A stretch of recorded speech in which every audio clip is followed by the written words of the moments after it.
up. Sure. Have they punched in yet? Do they got to wait till 9? I don't know. Okay, I got a thumbs up, so they're hearing you. Maybe they've gone ahead and turned on our mics, so.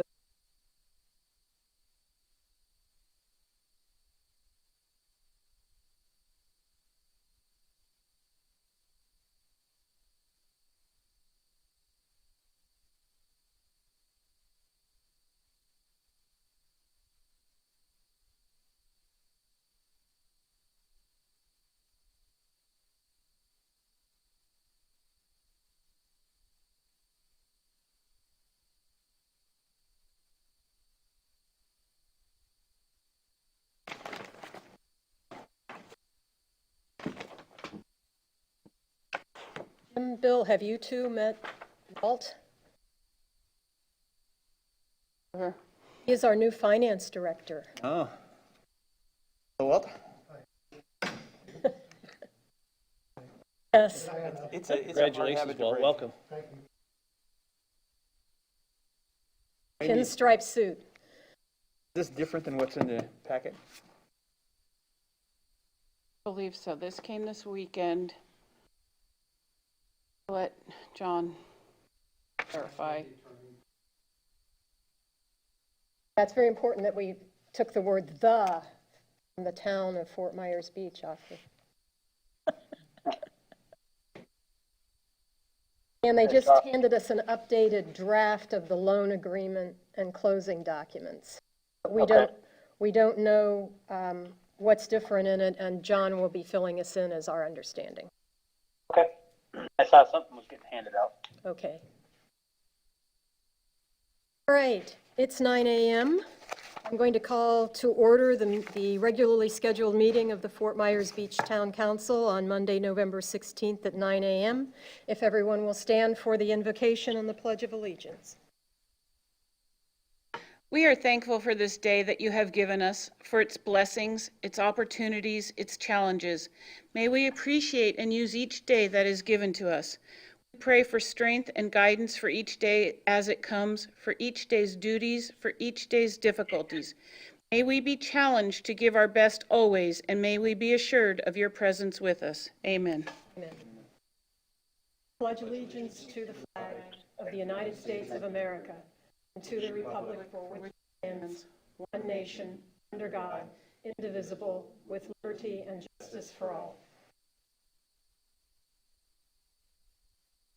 Okay, before we do the approval of the final agenda, we have an issue regarding a member who is not present. Well, first of all, let me back up. Mayor Ray Murphy is not present today, having already requested an excused absence, which he received. Mr. Dan Allers is ill and unable to attend, and therefore today we just have present Bill Veach, Jim Adderholt, and myself. I did check with Mr. Herron regarding how we would be best able to legally conduct our business, and he indicated that doing this phone setup, which we have a phone up here next to my microphone. We've already been speaking with Mr. Allers. And do you have anything you want to say? Madam Vice Mayor, I just want to ask permission of the council if it's okay to proceed in this manner over the phone. And I have no objection. Anyone have an objection? I have no objection. No objection. Okay. John, do you have anything you want to add? Just to let the record reflect that we do have a physical quorum present. Thank you, John. Important point. Are there any amendments to the final agenda? I have a motion to approve the final agenda. So moved. Seconded. We're going to have a lot of that going back and forth. All right, any objections to the approval of the final agenda? Ann, are you there? I'm here. No Okay, wanted to objection. make sure you're hearing all this? I am. And you have no objection? I do not. Okay, the final agenda is approved. We'll move on to public comment. Madam Clerk? The first person I have is Phil Winter. Mr. Winter, that podium right there in the middle of the aisle, that black thing on top is a microphone. You'll have 3 minutes.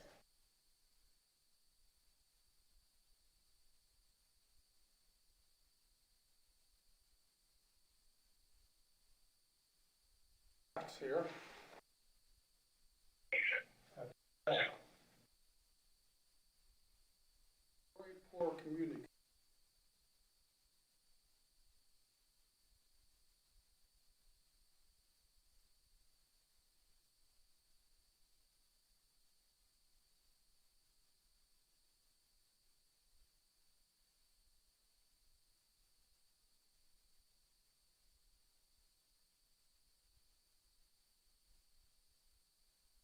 Look for council members. Or decide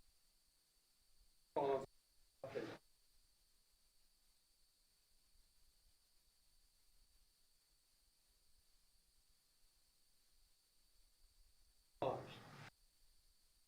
by members of council, taxpayers, the salary. Need to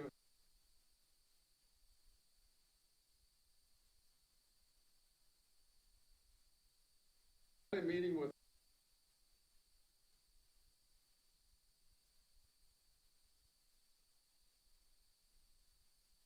ordinances next month, so I request.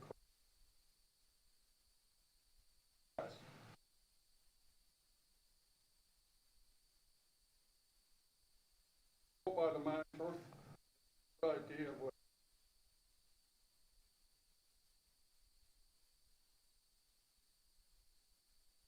a meeting with on it after that it would budget. I gave the coordinators the statement. You could, I have a computer, I have to.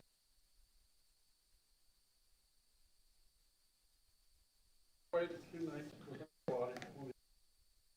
Forms should be sent twice a year. Quarter.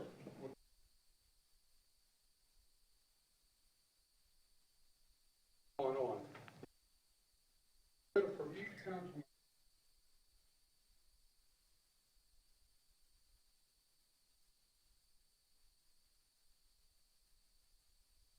Thank you, sir. Next, Amy? Chris Schaub.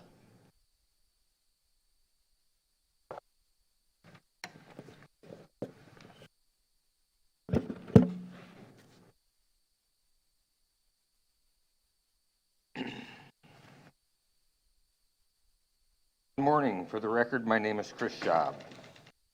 After leaving Town Hall last time, I was given a one-page document for a public hearing. On the way to my truck, I noticed it was a two-part process. Came back in and was given 15 pages, the wrong pages. I found the correct 2 pages on the town's website.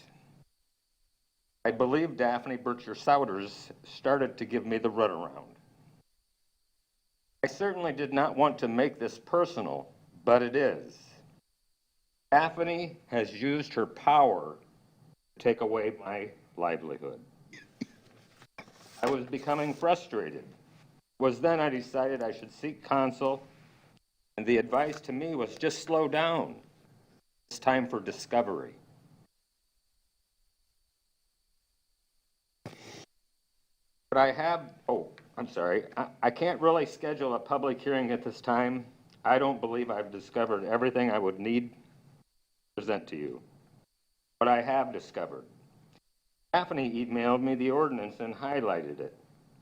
Then decided to selectively enforce what she highlighted.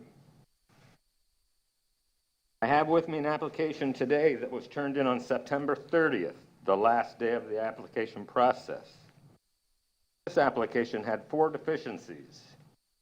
No valid application to collect sales tax, no evidence of sales tax being paid, no previously issued permit, and a Lee County occupational license that was clearly accepted after September 30th. Lee County records show it was paid for on November the 4th. Contrary to the deadline, this vendor was issued a permit on November the 4th.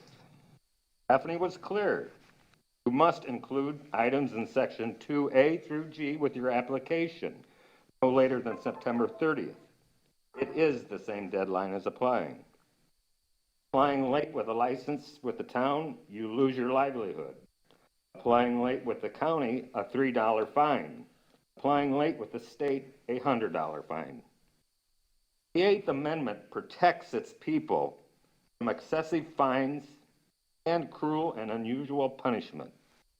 And the Florida Commission on Ethics is quite clear on how government officials are required to exercise proper ethics. I'm not sure if Mr. Hernstadt was aware or not that Daphne decided to selectively enforce the ordinance and has also showed preferential treatment to some vendors. He now knows.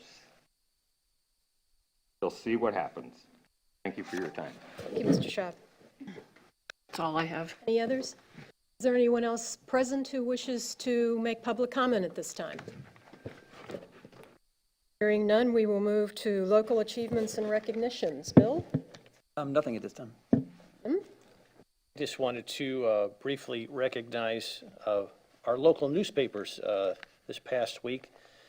Last Wednesday was Veterans Day, and the Observer did a nice front-page story on two veterans, one of whom works for Breeze Newspapers. He's worked there for 22 years. He's also a Korean War veteran from the Navy, and he's a native of Indiana, Richard Rush. And they profiled another gentleman who was a World War II and Korean War veteran, John Estep. And he enlisted in the Navy in 1943 at age 17, and he is now 94 years old. And then the News Press on their front page did a beautiful piece on a local Fort Myers Beach gentleman by the name of John Gray, his wife Charlotte. He celebrated their 59th wedding anniversary on Veterans Day. John's a Marine Corps veteran. The Gray family has sent a John Wesley, that's his first name and then their middle name, the Gray family sent a John Wesley to serve 4 times as a 16-year-old who joined the Grand Army of the Republic in the American Civil War, as an Army Air Corps pilot who gave his life in World War II, a Marine during Vietnam, and lastly, a chopper pilot during the Second Persian Gulf War. Just want to thank all of our veterans for their service. We are the home of the brave because of the free. Or we are the home of the free because of the brave. And just commend our newspapers for highlighting those who have served our country so valiantly. That's all I have. Thank you. Thank you, Jim. Dan, do you have anything? Jim has stolen my thunder. Oh, so I I'm have sorry, nothing Dan. else to add. Well, the thing I would like to add today is to recognize an employee of the town of Fort Myers Beach, Michelle Mayer. Due to COVID issues, we have really not been able to celebrate her retirement in the way that we would like. Though I think Michelle has been just as happy because she's a very humble and private person. However, I cannot let today pass without recognizing her. She has worked for the town of Fort Myers Beach longer than anyone.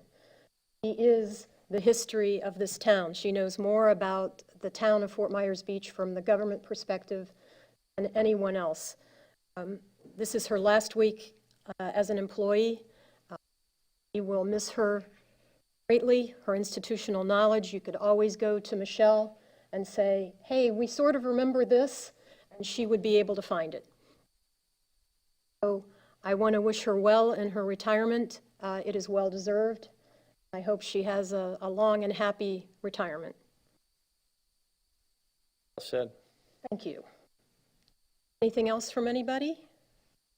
Okay. Do we have any advisory committee reports? Amy is nodding no. Approval of minutes. Anyone have any amendments to the November 2nd minutes? I have one, it's more of maybe a question. On page 5, that at the end of the discussion about the Sunset Celebration special event permit and fees, Vice Mayor Hasselfras requested that we credit the fees for any organization that had a prior recurring event and were missed because of the COVID shutdown, and was seconded by Adderholt, but I don't see any record of a vote, or I wonder if there's, if necessary to have a vote. I believe there was a vote. Anybody disagree with that? It was a 5-0 vote. Okay, well, let's amend then, if you'll make a motion and include that as an amendment, Bill? Okay, I move we approve the minutes of November 2nd with the change that we record the vote for section 11A as being unanimous for waiving fees of any organization that had recurring events that were missed because of the COVID shutdown. Second? Second? Okay. Any objection to approval of the minutes as amended? Ann, are you there? I'm here, no objection. Okay. Just checking in because it gets quiet and I want to make sure we still have you. Yep. Hearing no objections, the minutes are approved as amended. Before we move into the administrative agenda, I just have a brief remark I'd like to make about council's making things clear, I guess, is the best way to say this. I had a discussion with a couple of different staff members in the past week or so, and it became obvious to me that we as a council are being deficient in making our wishes clear. So I think what's happening is one person is saying, let's do X, and the rest of us are not chiming in. Silence is usually assension, meaning you do agree, but the staff evidently feels unless they hear something more clear from everybody. So if it's an action item that we're discussing where we expect the staff to do something, I'd ask you all to try to remember to at least chime in and say, yes, I agree with that, or no, I don't want to do that, because we're not making things clear enough for our staff, and so we need to pay more attention to that. Councilman Veach, for the record, I understand what you said, and I affirm. Thank you, Bill. Ann, are you with me? I'm here, I understand. Okay, I affirm as well. okay, great. Moving on to the administrative agenda. Is this a Roger item or a Walt item?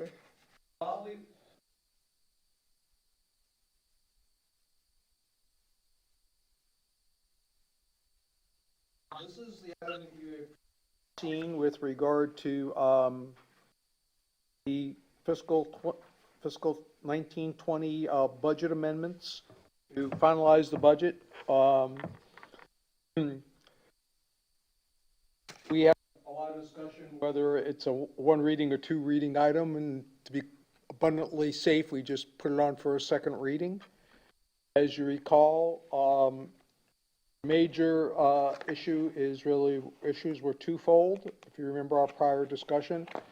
One was the recognition of the fact that the amount of money set aside for a loan to the stormwater utility was not needed.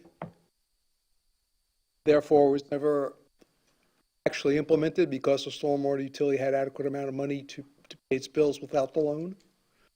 Second item was that the Building Services Department ran a deficit, and that's primarily because we did all the work for the TPI project. However, because of issues you're all very familiar with, they have not yet pulled their building permit, so those fees have not been paid. And once they are, most of that deficit will be removed, and whatever shortfall they have will be carried as a due from the Building Services Department to the general fund, because the Building Services Department stands its own financial silo. In terms of, we don't take money from it if it makes extra money, and we don't permanently give it money from the general fund if it's inadequate. We only would give it like a loan. Those are the two issues, and if you have any questions, I can address those. As you recall from our budget preparation process, the town realized in total more revenues in fiscal 1920 than we budgeted for, and we underspent our budgeted expenses as a whole. And that was the money that the council then allocated in the 2021 budget. Roger, since we have a new finance director, do you want to introduce him? So, yes, it's my pleasure to formally introduce Walter Pierce. He's been a finance director in other jurisdictions in Florida. And with Bob's Lang pending retirement, we thought it would be good to bring him in and have a smooth succession planning transition. He and Bob will be here through the balance of the calendar year, and then Walt will be here on his own, running January 1st. But Walt has the knowledge and experience of working in other municipalities and could step in once he gets acclimated to our systems and procedures. Welcome, Walt. Thank you, and it's a pleasure to be here, and I very much welcome the opportunity.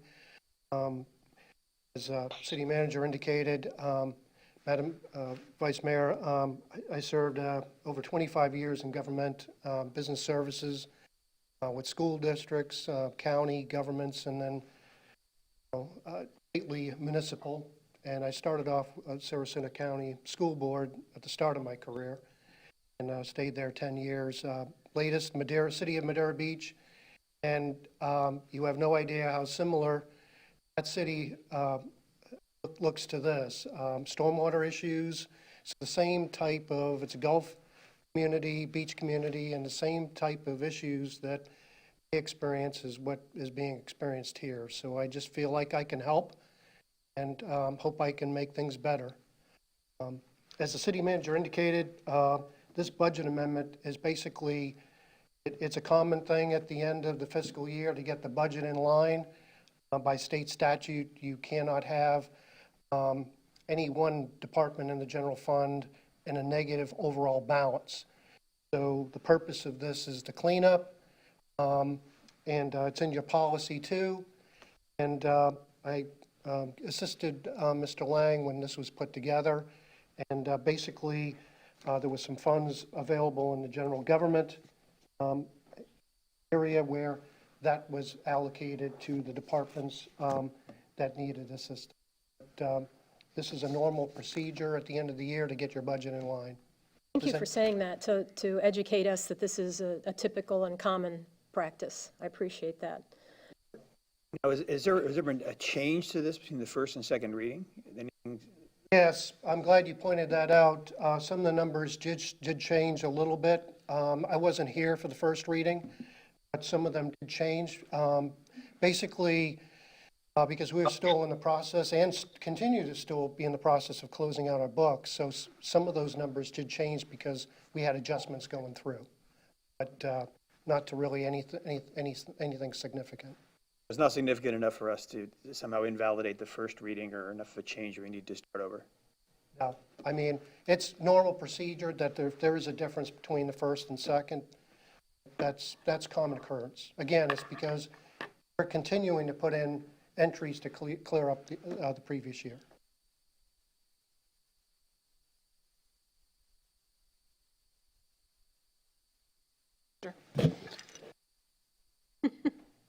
And they're portable.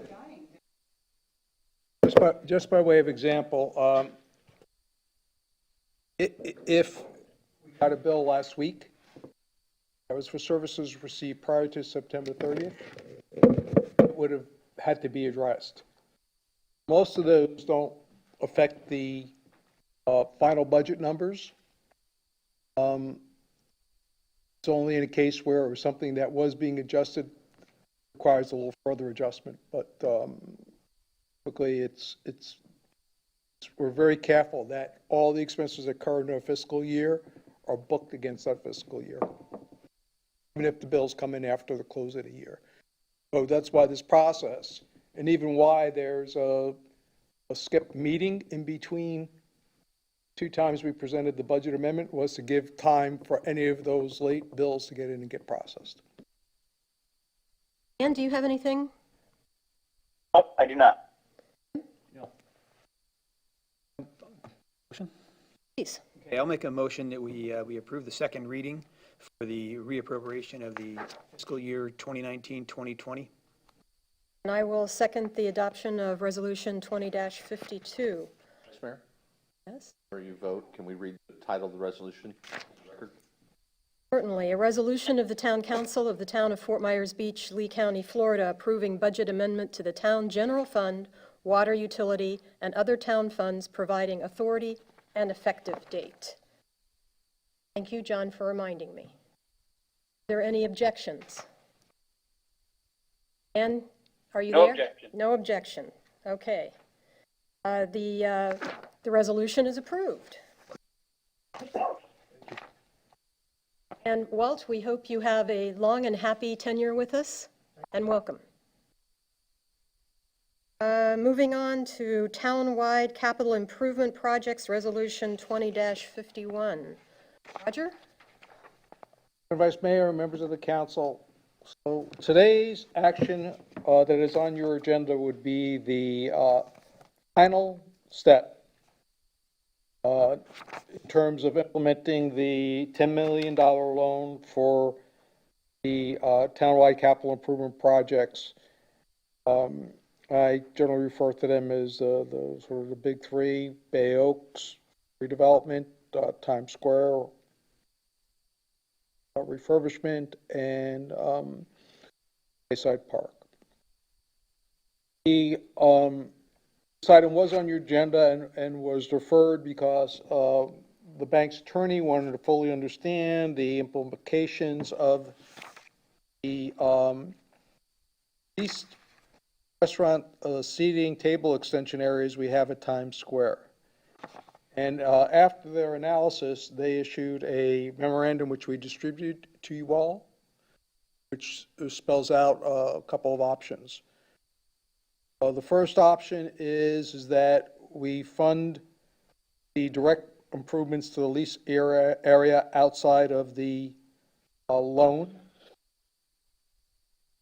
Option 2 would be to fund the improvements with the loan, but do not charge extension of premises rent.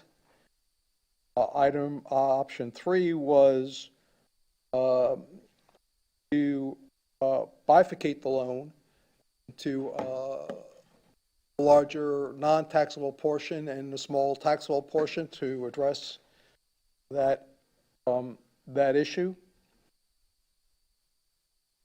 So that was the primary reason for the referral. And of course, every time you have these documents, there's always some cleanup action, which I'll let John go over with you in terms of the language.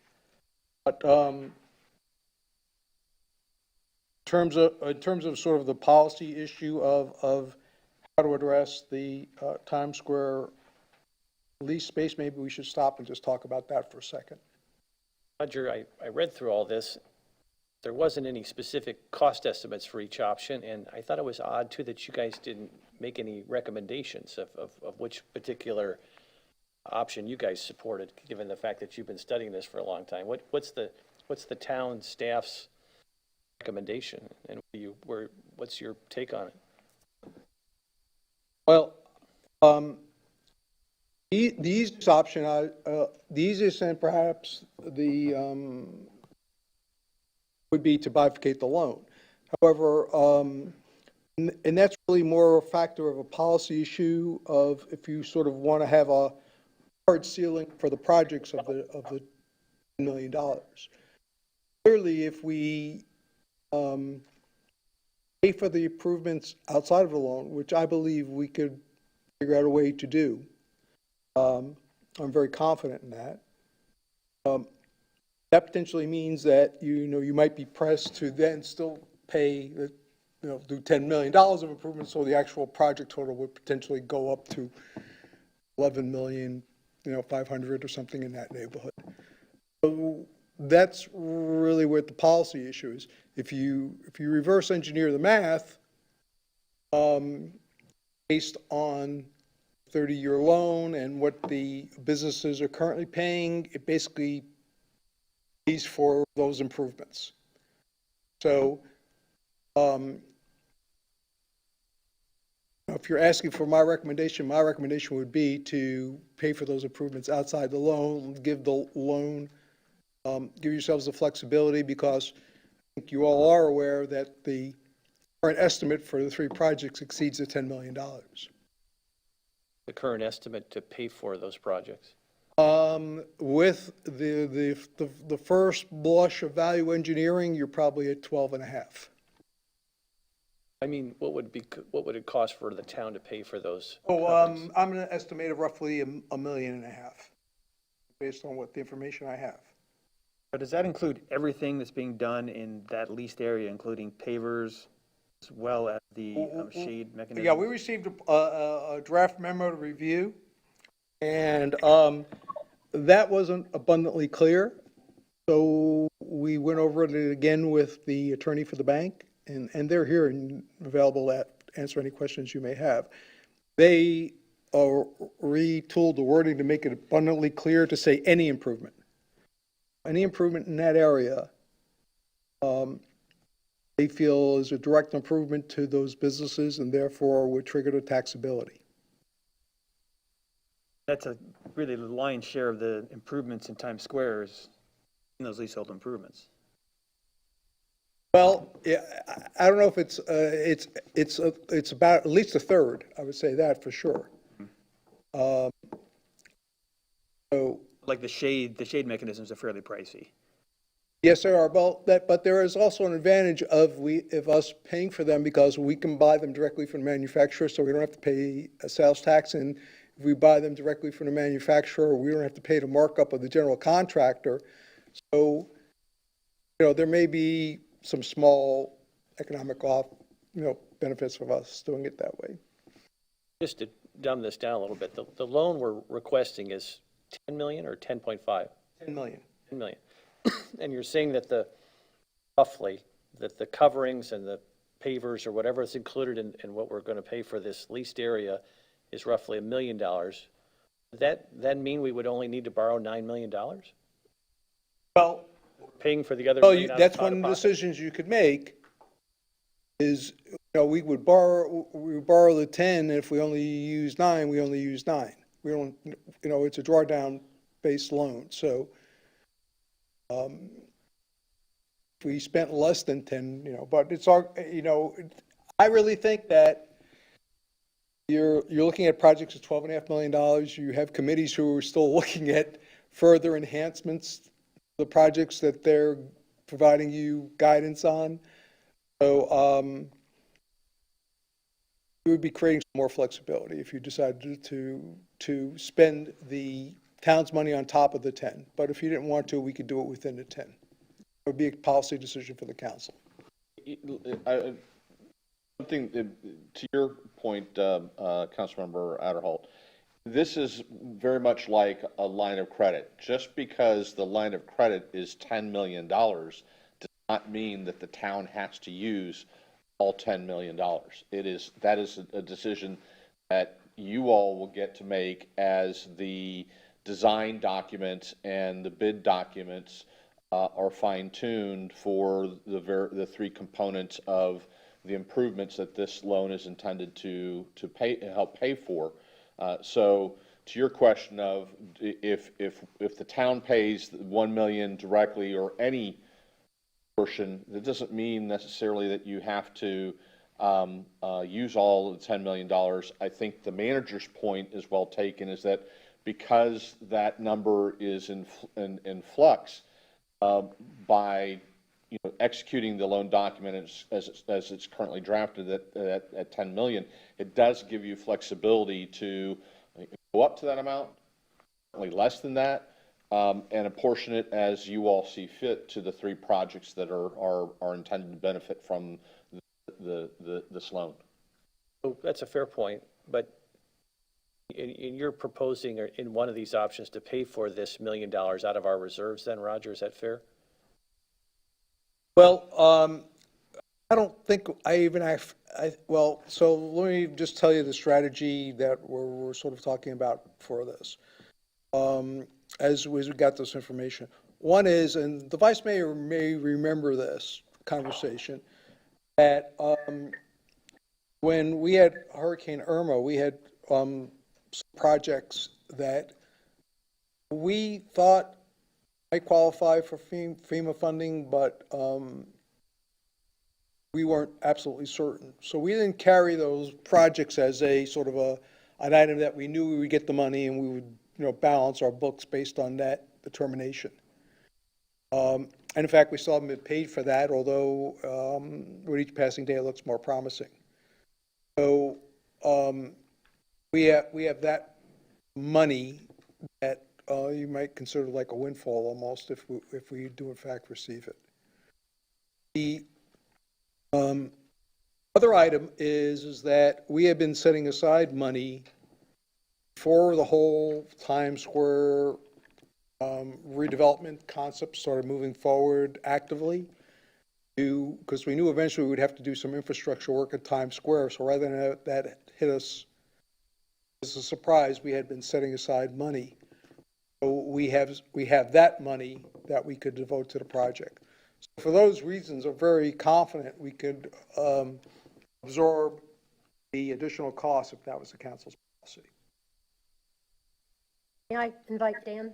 Yes, please, just one final question, so I can make sure I understand this. So in essence, what we're doing, this, so folks are watching, we're increasing, it's all coming from the town's money or potential obligation.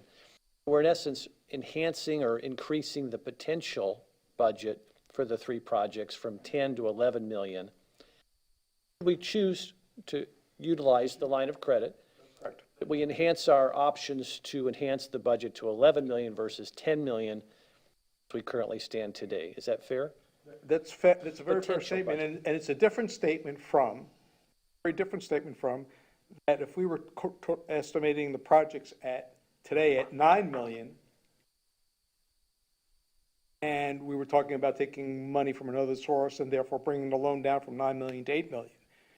Right now, as we look at the projects, they're over 10 million, so we have the problem of trying to further value engineer them down. Right now, forget about where the money's coming from. So whether it's value engineered down to 11 million and change or 10 million, we still have to value engineer them down. Obviously, by putting some of our own money in, we make that gap smaller. And therefore, we can include more amenities in the projects. You could then make the argument that you have enhanced, because the budgets for Bayside and for Times Square are relatively confirmed and finite, relatively. Bay Oaks seems to have a breadth of estimates as to terms of what the actual cost will be. And the estimates are varied. So you've enhanced the flexibility on Bay Oaks by an additional $1 million. Is that fair? Well, that'd be up to you, but yes, that's the project that's having the greatest challenge of the three. Okay, I'm just trying to make sure we understand the situation. But just to be super clear, when we received all the ideas of everybody for Bay Oaks, that potentially project alone could have been $20 million at one site. So it didn't go into the barber for a trim. It went in for buzz cut because it had to be cut down to get it somewhere near our budget. I understand. Okay. Dan, do you have any questions, comments? Yeah, I just wanted to reiterate what Jim was talking about. It appears as the staff is in favor of option A, and it sounds that they're fairly clear that the town can absorb that additional income. The only thing I was unclear on is how it would be paid back.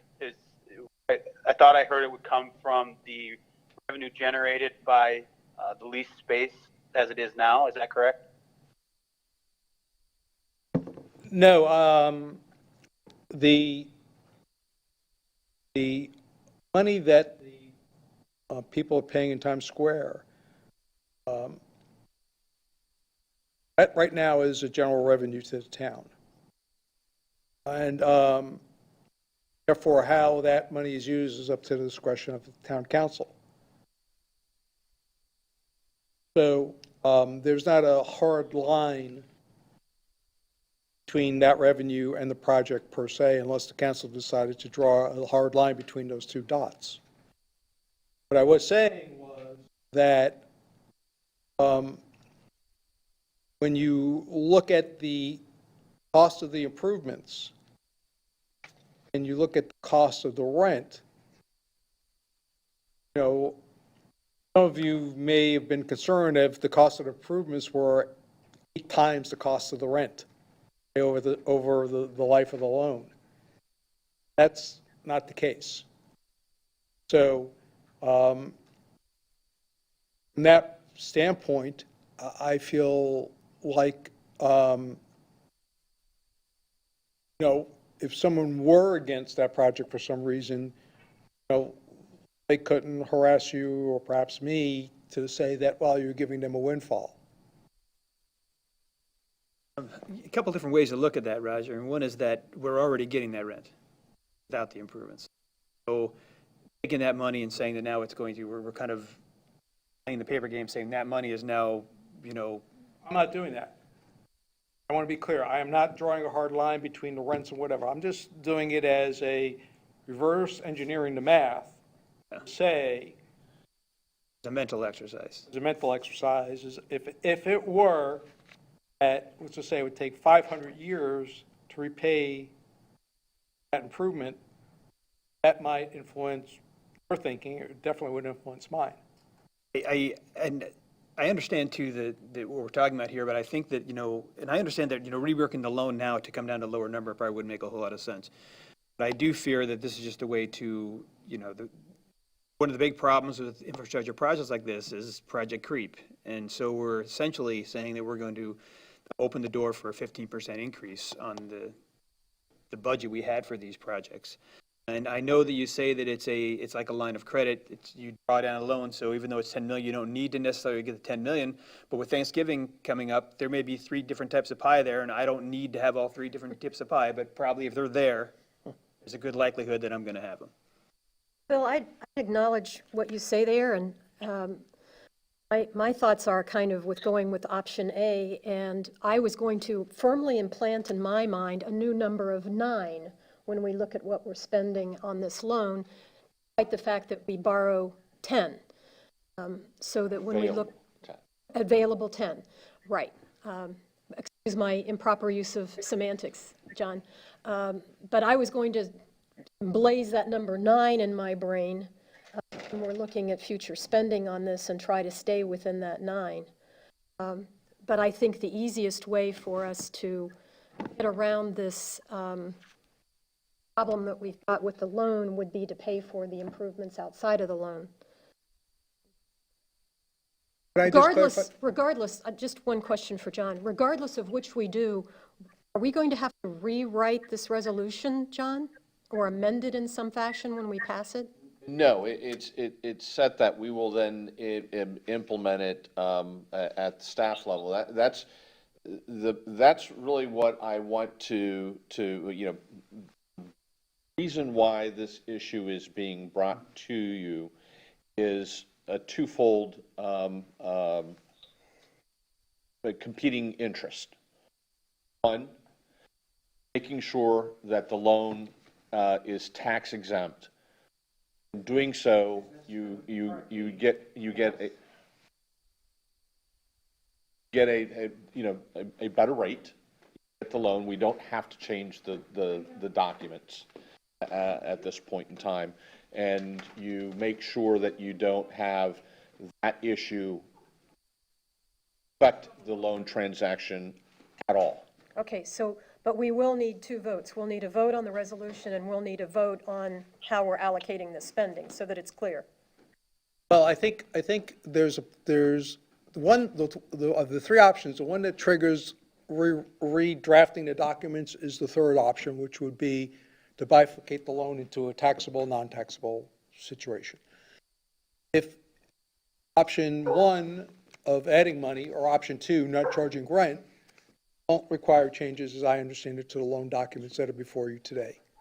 Okay. Okay? So before we know, we need to find out which way we're going. So that's where the 2 votes you were mentioning, Madam Vice Mayor, come into play. One is to set that policy and then vote on the item as it may be appropriate based on that first vote.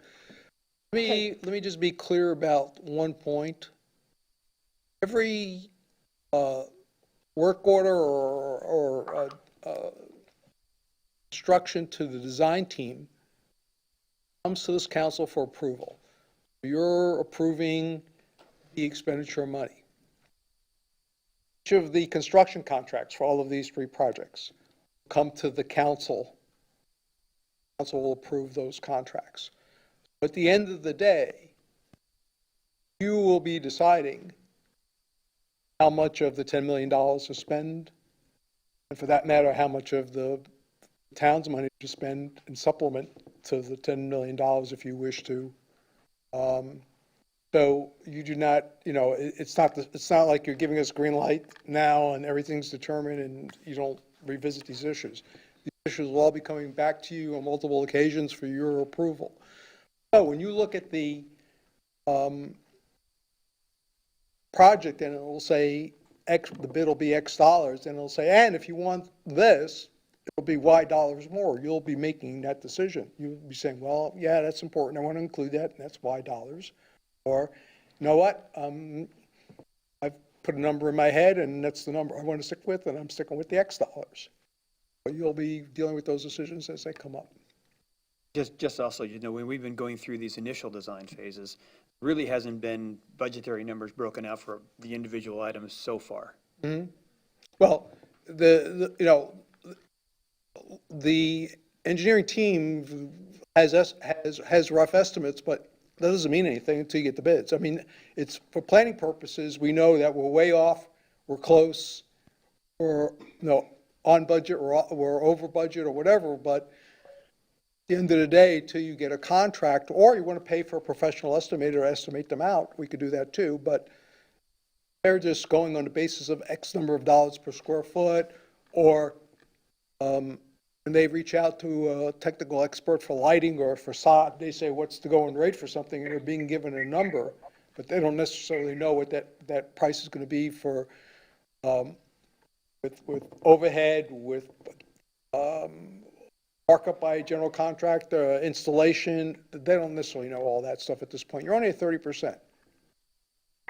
But they are well aware of your budget, and they're tasked to try to bring the project in at or below budget if at all possible. They're also, as I mentioned earlier, being asked by some of the committees to add amenities. I noticed that you were speaking with someone. I assume it's the bank representative? Yes. Do you have anything you need to add? No, she just wanted me to point out that the, and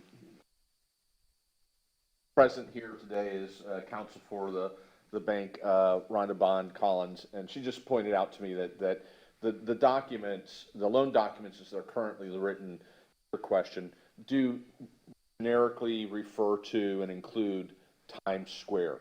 So there isn't, unless there is a bifurcation of the loan, into two, one for taxable and one for non-taxable, then as currently written, the documents will not have to be changed. But as the manager has pointed out, that's a threshold issue that you all need to vote on before taking up the resolution that we'll then read into the record, the title, and take a vote on as to whether or not to enter into the loan agreement. Dan, we kind of cut you off. Do you have anything else? Nope, I've been following along. Okay. Do you have a preference as to which option? I'm leaning more towards option A. Okay.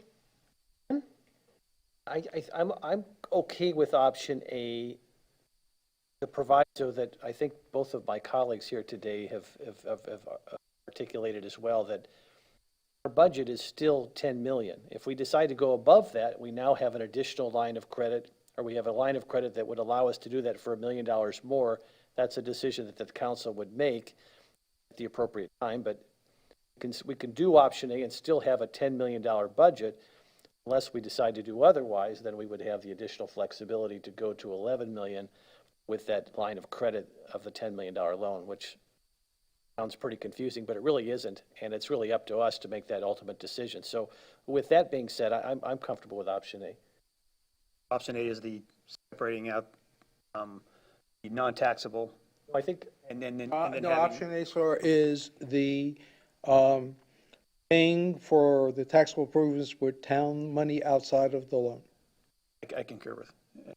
Okay. Madam Vice Mayor, Yes. two things. Before we just move on, I just want to be sure for the record that it reflects that what I've told you and John told you is verified by the bank's attorney, so that's all on the record in case you have any further questions. I just want her on the record, make sure that, so there's no question that we've described the options correctly and she concurs with what we explained to you. Good morning. My name is Rhonda Bond Collins, and I'm with the law firm of Bryant Miller Olive out of Orlando, Florida, and we are representing First Florida Integrity Bank in this transaction.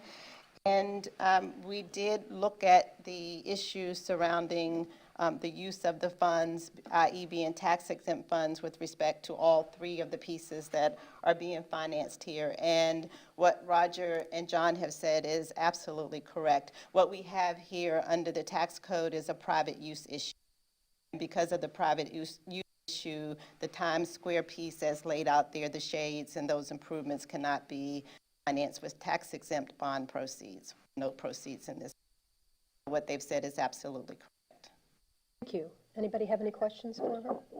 No questions, but I just want to posit too that, and feel free to elaborate on this, Roger, if you'd like to. The Times Square project, as I see it, is not somehow benefit the merchants there, although I hope their businesses are benefited. It's to create a quality of place on our island. It's the centerpiece of our community. It's a gathering place. It's the most high-profile, visible place on our island. And to have a premier quality of place enhances not just businesses, but residents, property values, a quality of life. There's a broader public good there. So this isn't about somehow, I mean, there's a legal issue, which you're here to address, which I appreciate, but there's a broader public good in this whole Times Square renovation that I think it's important to stress, because this isn't, we're not just doing this for specific businesses or et cetera, et cetera. It's a broader public good, I think, that's involved, and please correct me if I'm wrong, but that's certainly how I see it. All I can tell you is since I've been here and everyone who I've discussed the projects with, Counselor, it comes back to something I've said in the past, and that is, if we won't reinvest in our town, why should we expect someone else? So we need to have quality places for our community to be able to get together, whether that's socially, whether that's educationally, whether that's for physical activity, whether that is for to enjoy our environment and nature and beauty. And that's what these three projects do. And while person A may be a person who goes to Times Square or not, we hope if they're not, they're a person who goes to Bayside Park or Bay Oaks. If you don't go to Bay Oaks, we hope you go to Bayside Park or Times Square. And the idea is that way, hopefully, everybody on the island, whether you use one of those three venues or not, will get direct benefit and enjoyment from these improvements. Thank you, Roger. I have kind of a question here about how this process is going to play out, because we have three separate projects, right? And they're going to be coming, they're on different timelines. They'll be coming to us at different times looking for this yes or no approval for certain amenities. My concern is that, the first ones to the well get the water they want, and then the last one is be shortchanged. That we make sure that we're comparing it towards some kind of estimate or some kind of allocation, so we know we can keep within our budget every step of the process and not just try to harvest the last one to the well. Right, well, in terms of that timing, so to speak, just to perhaps give you some level of comfort, the projects that are ahead are Times Square and Bayside Park only because of the scope of the project's a lot smaller. One that's further behind is, it will take longer to get to the point of bidding, pricing, firm pricing is Bay Oaks. So following your logic, council member, if you overspend on those two, which will come first, you should be able to anticipate the effect you'll be having on the third. If it were the inverse and Bay Oaks was going first, I could, really grasp your concern, but because it's the order, I think it's a lesser concern. Pam?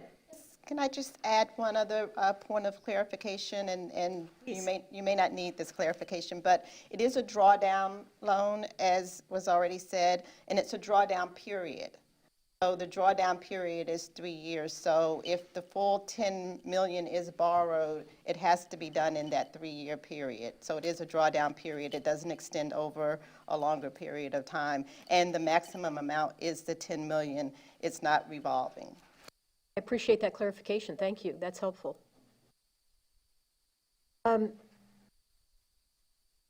Everybody expressed an opinion. Do we actually need to vote, or is it clear enough that all 4 of us said option A? To your point that earlier, I think that it would be prudent for the record for the council to vote on, of the 3 options that staff put forth, that you select the one officially. Okay. I'll go ahead and make it a motion then that the town council is instructing staff that there will be no proceeds of this loan used for I'm searching for the word. Private use. Private use was the word I was looking for. Private use The private component. use section parts of the Times Square improvement project, that we will be spending funds out of other parts of the town budget to pay for those private use sections of the Times Square project. I have a second. Second. Are there any objections to the motion? Ann, did you hear the motion? I did. I have no objection. Thank you. I apologize I keep coming to you, but I want it on the record that you speak that when you don't have an objection. Before we move on voting on the resolution itself, John, I wanted to ask you, we received these updated documents today, and I was told that there were some changes. Is there anything in here you need to talk to us about? No, it's really clarifying this issue. There's some language in there that makes that clear that, Times Square is included, but more importantly, really, is this transaction, or we had proposed for this transaction to have closed, or be approved and then closed 2 weeks ago. So the major changes really are the changes in the dates. Okay. One last thing before you vote on this, and this is where, to the point, because people are going to potentially say, well, wait a minute, we're using public funds for private use. That is why you are charging rent. Correct. Okay, so, and those are the 2 competing interests, the tax exempt status versus the requirement that, local governments can't provide public funds to private individuals for their benefit without compensation. As a landlord, it's appropriate for you all to charge even a nominal amount of money for the use of that area. Okay, and so I don't forget, I'm going to read the title of the resolution. Yes. This is Resolution Number 20-51, a resolution of the Town Council of the Town of Fort Myers Beach, Florida, authorizing a loan from First Florida Integrity Bank in an aggregate principal amount not to exceed $10 million for the purpose of financing the redevelopment of certain townwide capital improvement projects as described herein, approving the form of and authorizing the execution and delivery of a loan agreement, authorizing the execution and delivery of a Town of Fort Myers Beach, Florida Capital Improvements Revenue Note, Series 2020, to evidence town's obligation under the loan agreement, such note to be a limited obligation of the town, payable from and secured by a pledge of and lien on the town's public service tax revenues, and if ever insufficient to pay debt service on the note, a pledge of and lien on the town's communication service tax revenues, providing for the rights and securities of the owner of the note, making certain other covenants and agreements in connection therewith, providing for severability, and providing for an effective date. Do I have a motion to approve Resolution 20-51? I'll make the motion. I will second. Any objections? Dan? I have no objection. Thank you, sir.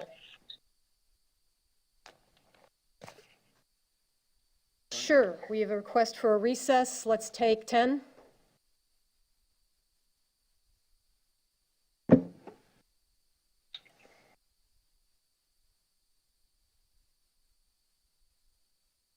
We're gonna need all of you to hang on for about 5 minutes to sign.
Ma'am? Okay. Yes. Jason?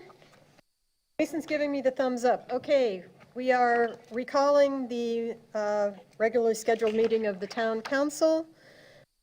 We are moving on to item C, the proposed 2021 town council meeting schedule. So, Madam Vice Mayor, just so you know, we pointed out on the proposed schedule the potential conflicts with the TDC meeting, as we know that that sometimes occurs, and offered some alternate dates. And not that you have to make a decision today, but I could tell you that based on what I'm seeing in agenda management, I don't know that we'll need a second meeting in, no, I'm sorry. That doesn't include December. Okay. Well, just for the record, when I received this, I had just attended a TDC meeting at which we were handed the that you believed would be a conflict are a conflict. So it would be my preference that in April, the management and planning meeting be on Wednesday, April 7th, and in June, the management and planning meeting be on Wednesday, June 9th. No one objects. Which is how they have it as proposed, correct? Well, they have it proposed to be on Thursday in the left-hand column. The alternate dates of the Wednesdays are in the right-hand column. I'm okay with that, too. I have conflicts, but they're far enough out where I can get them resolved. Okay? It's fine. Ann? I have no objections to that. Mr. Herron? Okay. I don't think we need a vote on this, and Actually, do? I mean, we can, I think historically, it's been done by resolution. We can put it on next agenda for, as a consent item. okay? All right, then bring back the dates as suggested in a resolution form at the next council meeting. And we have, Amy and I were discussing earlier, we have a management and planning first in December before the town council meeting, and then a town council meeting on the 7th. And after that, we have no further meetings in the month of December, just the public's knowledge, and so we're all clear. Okay, any other comment on scheduling? I just had a question, Vice Mayor, maybe you want to comment on, maybe the town attorney wants to comment on this. Some indication that the town charter says that we're to have elections today. Are we going to formally postpone those until our next meeting? How do we want to handle that, or when do we want to talk about that? I actually had a note to discuss that during the town attorney item since it was a legal issue. Perfect. That's okay with you, we will do that. Perfect. Before we move to public comment, anything else? Or, Roger, you come after public comment anyway. Yeah, so I'll just We'll bring just up my wait? item. Okay, I'm looking around the room. Is there anybody else who wishes to give public comment today? Seeing no one, we will move on to town manager items. Madam Vice Mayor and members of council, now that you have selected your committees and they have picked their committee chairs, we wanted just to talk to you perhaps about just nailing down the date for a joint meeting with the committee chairs. I know that it was mentioned the other day by one of the committee chairs was asking about a joint meeting. I interpreted what you said was to have a meeting with the committee chairs, and then if you feel that, further discussion is needed, perhaps a schedule or not schedule a meeting, the individual committee or not. But I interpreted the first step in that process would be the joint meeting with all the committee chairs. So if that's something you'd like to discuss for purposes of trying to set a date, now that we have a tentative schedule, we can do that. Why don't we do it at the management and planning on January 21st? It'll be out of, long enough after the holidays that anybody who's traveling should be back in town. And Fair enough? any objection to doing it then? Annual January 21st, First. at what time? It's part of our management and planning meeting. Okay. So you think that it would be too difficult to do December 3rd? I would be afraid that people are, because that's close to Thanksgiving, that people who may have I prefer sooner, but I think from practicality standpoint, Okay, Roger? I think. To your knowledge, we don't have a huge schedule for January 21st? No, the only item that I'm aware of that will be a big item for the council coming up is Publix has begun to finalize their redevelopment order packet. So that could be coming in January. That wouldn't be at a management and planning meeting. No, it would not. That's the only thing of substance that I'm aware of that would be a sort of a larger time consumer. And do you have any thoughts you'd like to share on meeting with the committee chairs? I'm fine with either the 3rd or the 21st. Okay, we're beginning to get a division here. We've got a couple now for, may want to do the 3rd. Jim, would you rather do the 3rd? I could go either one, doesn't matter to me. we have an abundance of flexibility. I don't get a vote, Madam Chair, but I think at least a couple of the committees are concerned about the 3 projects we were talking about earlier today, and we'll have a lot more information later than sooner about those projects to the extent that, they want to give you input about those. Okay, let's go with the 21st then.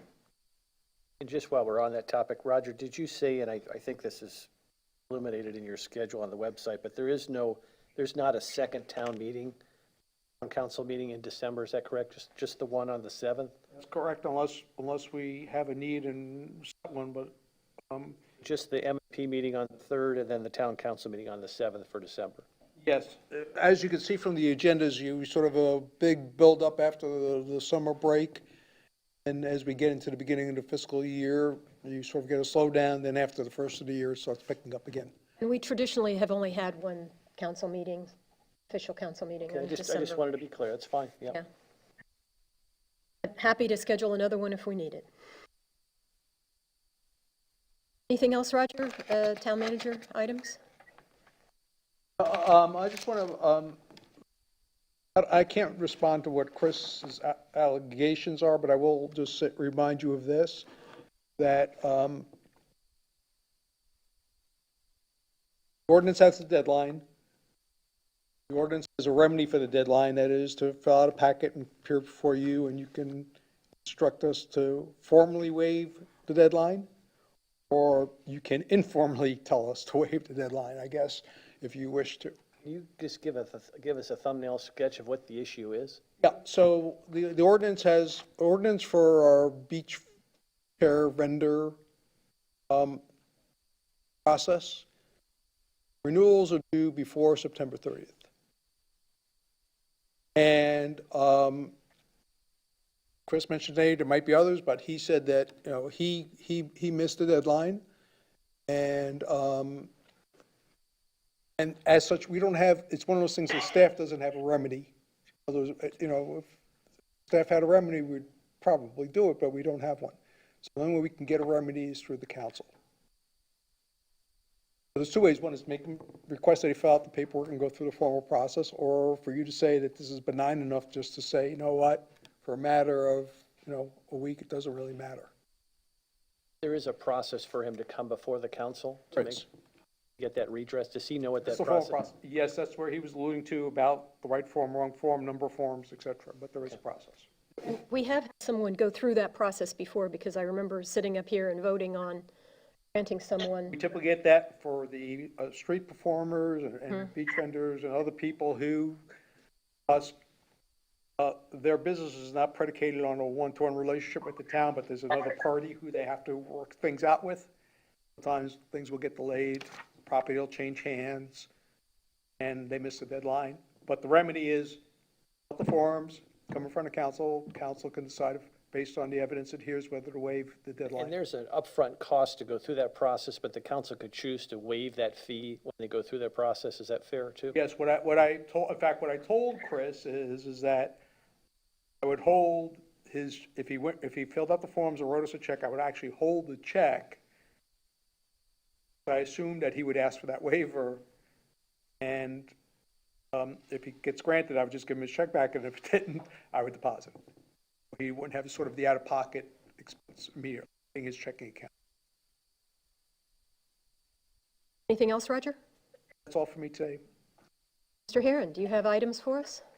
As Councilmember Adderholt and Vice Mayor Hosfresh mentioned, there is language in our charter that states that on the second meeting of November, the council is supposed to have an organizational meeting, elect a new mayor, vice mayor. A number of you had reached out to me about being concerned that the full council wouldn't be present today in person, and as a result, what were your alternatives? And I've already communicated with several of you. You can pick up the matter and continue it to the next meeting when all the council members are anticipated to be present and vote on it then. It's your wish. Do we need to vote on both the mayor, vice mayor, and settling on when the date's going to be to do it going forward? It's in the charter, so that would be changing the charter. There were two places, right? One was in the charter, which was November, another one was in... Rules of procedure that haven't been updated because the rules of procedure provide that at a meeting you're supposed to have this organizational meeting, but the last time that document was updated was before the charter change. So obviously the charter would prevail, therefore November as opposed to March, and again it's your discretion as to whether or not you want to, within your right, to continue the matter and table it and take it up at the next meeting or move forward. John, let me tell you, my problem is that, in my opinion, since it's in the charter, it should have been on the agenda for us to continue if we decided to do that. It was left off the agenda, which I think was inappropriate. I don't prepare the agenda. Well, I asked about it, and the indication was that you said it didn't need to be on the agenda. I said that if that was the impression that either the council or staff had, that's not what I intended. My comments to individual council members was that you could take it should be taken up today, and if the decision was to continue and roll it over, that would be the appropriate action today. Again, to the extent that there was any misunderstanding and it wasn't actually placed on the agenda, then I apologize for that. It certainly was not my intent. Okay, well, Dan, do you have anything you want to add about this? I do not. What we need to do then again is we can defer this decision until next session, but then we also need to clean up the policies to have it coincide with the charter. And we can do that. And if you wish, we can do that and have it on as a consent item at the next meeting. Does anybody wish to make a motion? I'll make a I'll make a, Dan? Go ahead, Dan. I was going to make a motion to go ahead and move it to the December 7th meeting. Is there a second? I'll second. Any objection? Hearing none, we are moving the issue of sections 4-02 and 4-03 of the charter to the December regularly scheduled council meeting. Is that sufficient, John? Yes. Okay. If you want, we'll go ahead and process a change to the rules of procedure to reflect the November date and put that on the next agenda as a consent item. While you're at it, check over the whole manual just to make sure there's nothing else that we changed that might need updating. Okay. Does anybody disagree with my request of John to do that? No. Thank you.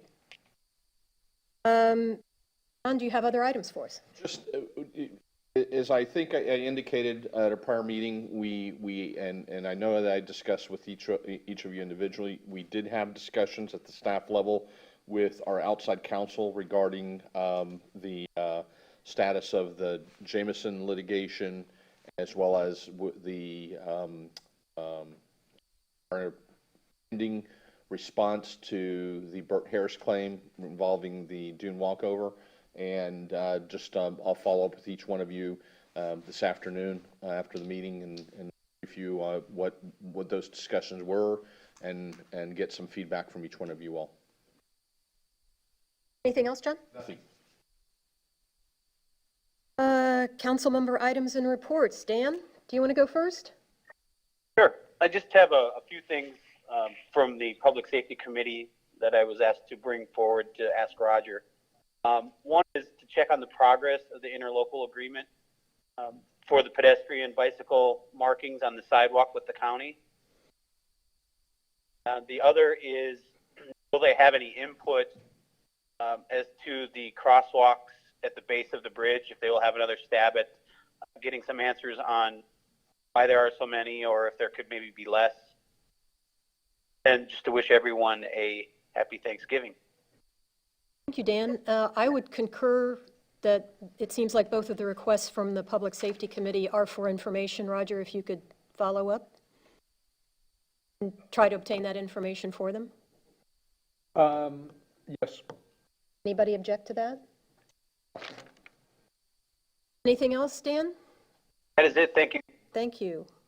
Yes, I'd like to ask my colleagues if they would consider at the next M&P meeting putting the Times Square clock on the agenda. I've received quite a bit of correspondence on it. It's been very thoughtful. I'm sympathetic to it. There's a desire to either preserve the existing clock if we can. I've heard a wide variety of things, that it's irreparable, but at the same time, I heard the town, credit to the town, found a part that fixed it, but it still may be not savable long-term, I don't know. But there seems to be a growing sentiment to want to preserve the clock as opposed to having the sale. I'm sympathetic to that movement. I think it would just be good to have a discussion about it from our end, so we could give the town some direction, give the residents a chance to weigh in additionally if they'd like to. I haven't received any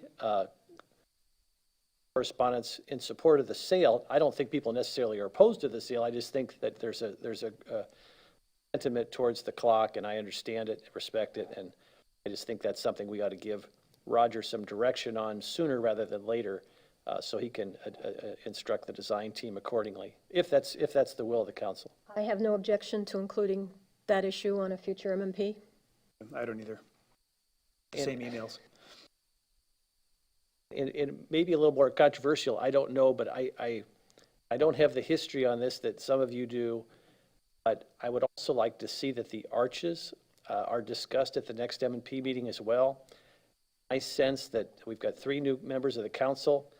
I don't know where they stand on it. I don't know, quite frankly, where the existing members of the council stand on it. I just think I've seen people come to this, to the council meetings, ask for direction, want to give input.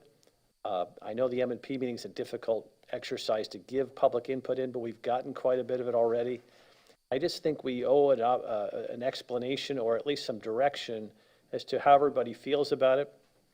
Personally, I'll just say, and I'm not saying it's the right solution, but I have thought that we have this very ingenious walking path around the Bay Oaks new development.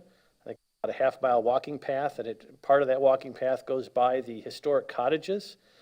I think since this is a historic structure, that might be a nice place, and you could almost create an arch where people could walk underneath the arch near the historic cottages near the school, which obviously has a history component or an interest in history, or should. I'm sure they do. I just think that at a minimum we ought to discuss it and give some direction. And if that's not the direction, we want to go a different direction or no direction, I think the folks that have been involved in this for so many years I think are entitled to some direction from the council. whatever that may be. I have no objection to putting that on a future M&P discussion. Sure. Dan? I have no objection. Okay. Batting 2 for 2, Jim. 2 for 2. Well, I'm going to quit while I'm ahead, but that's all I have. Thank you very much. Okay. Yeah, I would concur with what Adderhill said about, I've heard different things in the clock. Some people tell me it's 19 years old and it was just bought off a shelf. Other people say it's 40 years old and has some historical significance. I'd like to get some more information on it too. But just to let people know who are listening that the idea is not to get rid of the clock, but to replace it. And all the designers have had something in any element they have. After the storm that came through that it seemed like we were unprepared for, certainly gave me additional reservations about the sale because I noticed there were like Moby mats that weren't picked up or some prep that wasn't done. I noticed some businesses where the weather was forecasting that the storm was going to be worse on the way out. And they cleared off their decks and then put it all back when the storm came on. Things awash. So, the unpredictability or weather here kind of does give me more reservations for the sale design that I know we've already approved. Another thing, in the same paper that Councilman Adderholt was holding up, there was a story about a local COVID surge. That the numbers from the state, they went from 100 to 125 in our zip code within a week. Since then, they've gone from 125 to 176, I think. So there is a really big surge going on locally. I don't know whether this is because of people's behavior or whether people are just coming down now from the Midwest, which is a heavily infected area and the numbers are swelling. But I just encourage everyone to just let your guard down. Careful. Let's make sure this doesn't become any worse than it is. Other item, town manager sent out some design snaps out of Bayfront, including a monument. I assume you've all had a chance to look at that. I have some reservations about it. I'm a little disappointed that the trees are gone. I was going to and the mention that. monuments are put in that place. The other is, I think that the monument itself, to me, is sort of uninspiring a little bit. One idea that I've had constituents propose to me is to do something where you have some sort of structure and then on the 11th hour of the 11th day of the 11th month, that creates a shadow or a light beam that illuminates something significant to highlight not just the veterans in the memorial, but also Veterans Day in the celebration of that day and the armistice for World War I. So I think I'd like to make some suggestions to the design that either we move it somewhere where we don't have to get rid of the vegetation, or that we do something that, to me, has more impact than just the small traditional monuments. Well, not to interrupt your items, but I was going to mention that shade trees seem to have disappeared from the Bayfront Park, and that's something that we had been stating all along, that we wanted to have shade there. I was told that they didn't want to do shade trees at Times Square, and we're going to do the other structures instead, so the place where I was hoping to see shade trees was at that park, and they seem to be gone. A couple of points, and, we have a short meeting today, so, the four of you can take them up if you want to. So, a couple points. One is that, if you want to say shade trees, and could raise a symbolic hand, and the other three of you can raise your hand, we'll take that as direction and give it to the consultant. They don't all have to be shade trees. I just like to see. Whatever it is, if it's you don't like the kind of the veterans. I personally didn't like the location, but that's just me. But again, the hands will do it, and we'll tell them to come back with something else. Or you want, as I said in my email, if you want a committee to vet out other ideas, of course, you can refer it to a committee. Do you have any feeling on shade trees? Here's my feeling on the Bay side is that I appreciate what you sent us, but it's really difficult. Of course, I'm looking at it on my phone. I could look at it on my computer as well, but I think it's helpful when the design team is here and actually can present it on the big screen and they can sort of walk us through it. I know we haven't had the luxury of that yet. It was so quick before this meeting. So I would love to have it formally presented to the council, and then, I'm not opposed to anything you're saying. I think you very well be making valid points. I can't conceptualize it until the design team formally presents it and gives us sort of the walkthrough, if you will.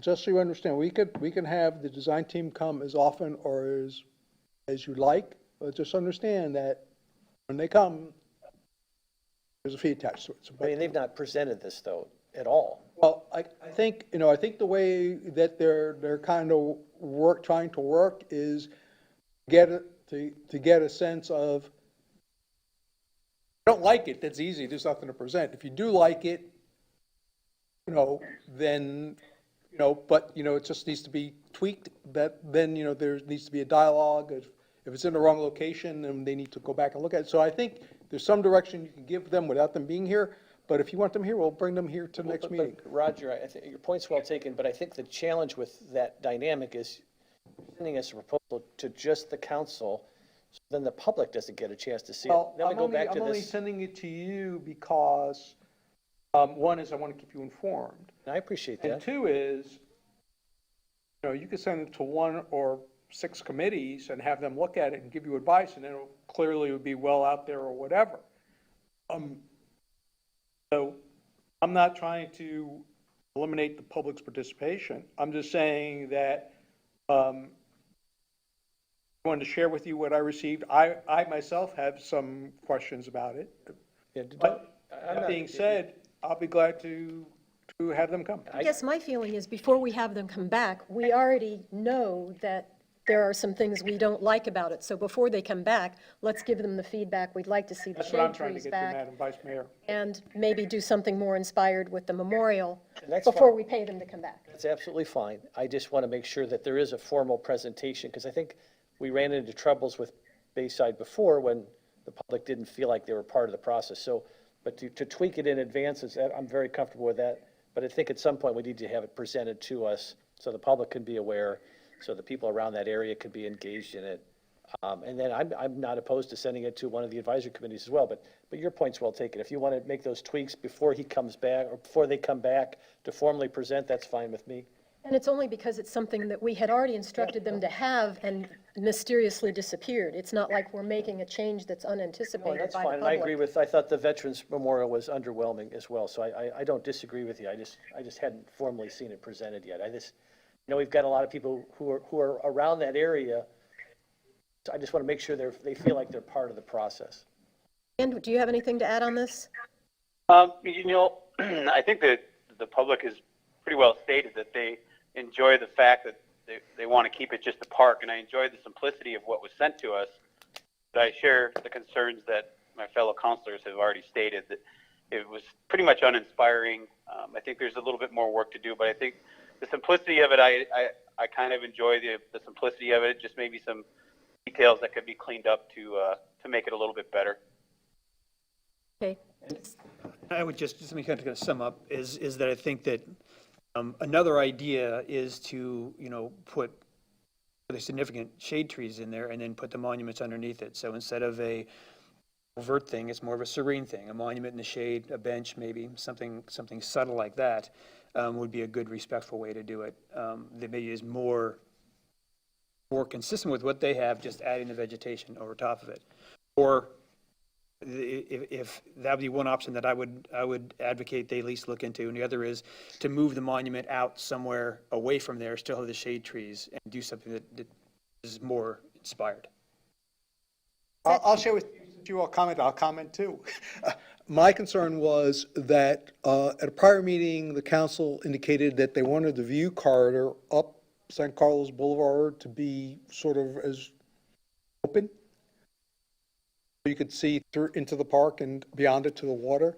And where the current tributes are proposed, that's another vertical line of sight blockage potentially there, the way they depicted it. So that was my concern. And just, while I have the floor for a second, We've had innumerable meetings with the public about these projects and committees, and we will continue to. They will come back with 30 and 60 and 90% plans. What I'm trying to avoid is a situation where some drawing comes in and you have reservations about it, but I don't know that, and goes to a committee and maybe they like it, and now it's coming back to you, and we lost all that time because we didn't know from the get-go you had some concerns about it, and which is why I'm sharing these things with you as they're received. So if you do have concerns, we can get them expressed as early as possible, and then if, as it moves forward, we're not working sort of behind. I feel like sometimes it's like trying to make a dinner reservation with 12 friends, and you're asking each one where you want to eat, and by the time you get to the 12th, you have to go back to the first and start all over again. I'm just trying to avoid that process. So to the extent that you can give us feedback, we appreciate it. And we can get it addressed so we get that much closer to a final concept sooner, which saves us money and moves the project forward. Roger, do you feel that you have sufficient guidance from us at this So point? here's what I'm taking away, and correct me if I'm wrong. One is that to look for opportunities to replace palms with shade trees. And two is that the tribute is not robust enough. And to the extent that any of you like do a little drawing or have a little sketch or take a picture or see something on the internet that you like better or something similar, feel free to share that with us, and we'll pass it on. But clearly, that's not green lighted, is what I'm taking away. I would add your point too about that line of sight as well. I think that's a fair point as well, Roger. Well, maybe we can put trees on one side and leave line of sight on the other. Yeah, my understanding, one of the catch-alls is if you're going to put a big shade tree, it's good to do it over where we're going to have a basin anyway for a rain garden. You want to put shade trees over pavers, then you're creating a maintenance issue because everything that drops has got to be collected. So, And also, I think what's worked in the past, Roger, instead of just saying here is an idea, if we do give them some feedback about possibilities to come up with a few different ideas for us to look at and make a decision between ideas as opposed to just this one thing. Well, in terms of that, really the best thing is, to be perfectly honest with you, in terms of so we don't get into a situation of guess a number between 1 and 1,000, 7 wrong, try again, is you have to do 999 guesses till you get the number, is there's something you see or you have a mental concept of what you like, it would help us that much sooner to get to a final product. They clearly think that their idea is a good idea, or else they wouldn't be sending it forward. Whether their idea is consistent with what you think is a good idea may not be the case. So the sooner we can narrow that thought pattern, the better it will be. I think that's a good point, Roger, and I would just say publicly to any of the media that's still listening, if you could reach out through your articles as you cover the council meeting, that if there are veterans in Fort Myers Beach have an idea or have a thought with respect to the monument, a design, I know Forrest Kritzer's been active on it. If folks in our community who are our own veterans have a thought or have seen something that they think would be appropriate and just want to send in an idea, that would certainly be welcome as well. Just for the record too, I did reach out to Forrest and told him we're going to be discussing this today, and he didn't get back to me. Okay. Anything else of that? One more thing. Can you just give us an update for both us and the public as where we are with the streetlight RFQ you sent out? Yes, it was sent out, and we didn't get any responses. We tried to follow up with some of the firms to see if we could figure out why. And well, they didn't say it directly. Our sense was that they didn't really see the project as viable. I guess is the way I would describe it. Too many restrictions to Bit of a Well, specification? well, to hit everything that everyone wanted would make the cost prohibitive, and therefore, without the town committing to a budget to it, they didn't, really feel that, their effort in turn to produce a proposal and put energy into that was really going to result in a contract. So we put it back out. We had one firm who said that contact us and ask for more time, so we extended the deadline. Meantime, we've begun to put together a selection committee in hopes that we will receive one or more proposals to be looked at. We're reaching out to a couple of committees to see if they want to designate a person to be on a selection committee, along with staff, again, in anticipation of receiving a proposal. The young lady who made the last proposal that I remember did quite a good job, indicated that her firm was interested. Is her firm the one who is contacting us? I don't believe it was. I don't believe it was, but just as a matter of a point of clarification, that person who came here and gave you a presentation and talked to some of you individually, in the first go-around, they didn't propose. Yes, I would be interested in reaching back out to her firm because she seemed to present to us concrete ideas of how it could be accomplished. I think, my sense is, okay, accommodate, I don't want to call them competing concerns, because I don't think they're competing. I think that everyone's just trying to do the right thing and the best thing. But